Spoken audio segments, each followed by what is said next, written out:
Good afternoon, everybody. It's lovely to be here in the gallery. The Encore Full-Time Faculty Exhibition is here, so please take a time to look at the art before you leave. It's always a great opportunity. And we have a lot of firsts. So this is the first time I think I've actually done the town hall meeting in this space, but I also think it's lovely that we're celebrating lots of firsts here happening at the college.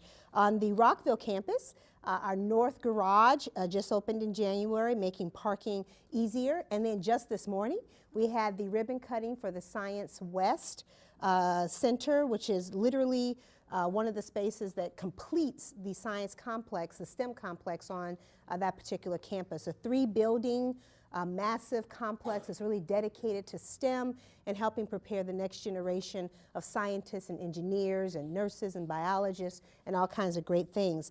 I think the other thing we're very excited about, just the other day I did a tour of the new Central Services facility that we're purchased and is going through the final stages of construction. One of the big things about that space is that we're going to save the college a lot of money, about $40 million over the next 30 years, so I'm quite excited about that, but also to produce some efficiencies in how we work, bringing people together, and more importantly, I think really advancing the work of the college with one collective voice and purpose. So I'm going to do a couple of announcements to talk about a few things, and then I'll move into open questions, so we'll go from there. Just a few things that folks have asked me about as I've been walking around the college community. One, a lot of people have been talking about what's next in terms of facilities. In fact, this morning I was asked that. So obviously at the Rockville campus we'll be looking at our student services building in the near future.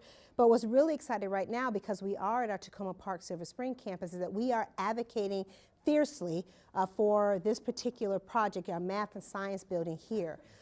For us, it is an equity issue as well as it's helping us to be an economic and workforce development issue. We know that we have a robust health sciences program here. We know that every student, if they're going to earn an associate's degree and or a bachelor's degree in the state of Maryland, they must take a science class, they must take a math class. So we want to have facilities that allow our faculty to shine in the way that they can do in their teaching, but also to have spaces where our students are able to produce the work that they need to do to demonstrate their learning. We're going to be doing massive outreach and advocacy on that. In fact, we have already been doing that just this year. I love the fact that our council president, Berliner, knew exactly what to say this morning because I had already been in his office earlier this week talking with him about that facility and advocating. The other thing I should tell you is that we're going to need your help. We're going to need your help talking with the community, helping to do advocacy. So when you start receiving those notes and asking you to roll out, that's what we mean. In fact, and what I think is very powerful to say in this space, because we have been moving toward a one college philosophy for so long, I was with the students at Student Advocacy Day last week while we were in Annapolis. And you know what I loved? I love walking in on the Rockville Student Council members who were there talking, advocating for the Takoma Park Math and Science building. That to me said a lot about where we have come as an organization. Guess what? Went down the hallway and heard the Germantown students doing the same exact thing. So there's something very powerful about having a collective purpose and mission about how we're going to do this work. The last thing I should probably talk to you about, I think it might be the last thing, budget. I know lots of people are actively engaged in this conversation right now. Our total appropriation request is, and I'm not going to quiz Dr. Wormack, but I'll say this, $313,720,015. That's a lot of money. It is an increase of about 0.4% over our budget from last year. And these new funds, we are also asking the county for about $7.4 million in new funds for the next fiscal year. Those new funds are specifically for compensation and benefits for our employees. They're for salary improvements in FY18. I will say there are no new major initiatives that we have asked funding for. In fact, before we even went to the county to ask for a budget, we have cut significantly of our own to align the structural deficit that we saw there. We lowered that projected cost, that projected gap for 18 by about $9.3 million. The gap is due to a difference in expected revenue versus what has actually come in. And I will tell you, a lot of folks ask about this. All Maryland community colleges, and actually higher ed in general across the country, is that we have seen an enrollment decline. Here's a proof in the pudding about the economy. The economy, slow down folks, is getting better. It has been for the last several years. We know this because people are going back to work. And we know that then enrollments in community colleges and higher education contracts. Our four-year institutions typically can just admit more students. They'll do that. For us, who are open access institutions, our students decide, I can be making more money working. So they will go and do that. Oftentimes, they have to make a choice between taking 3 classes or 2 classes, and they're choosing to take fewer classes. Our decline has been about 5.5%. That's about 1,400 students less than last year.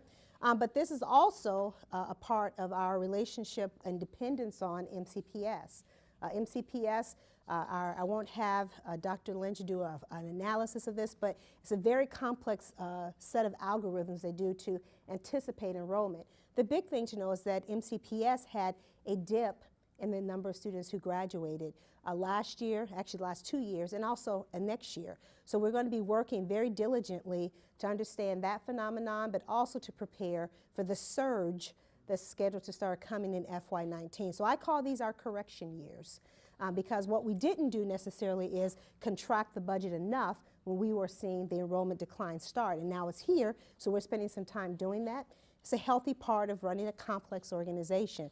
But we still have a budget of what? $313,720,015. We are a healthy organization going through the same types of conversations that are had in higher education across the institution. Tuition continues to be an issue we want to look at with affordability. Our budget this year assumes a 2.9% tuition increase. This is important, but it also is significant because it allows our students to still have that third. That's the master plan for higher education in the state of Maryland. Wanted students to pay a third of the tuition, a third of the revenue for the institution, a third from the state, and a third from the county.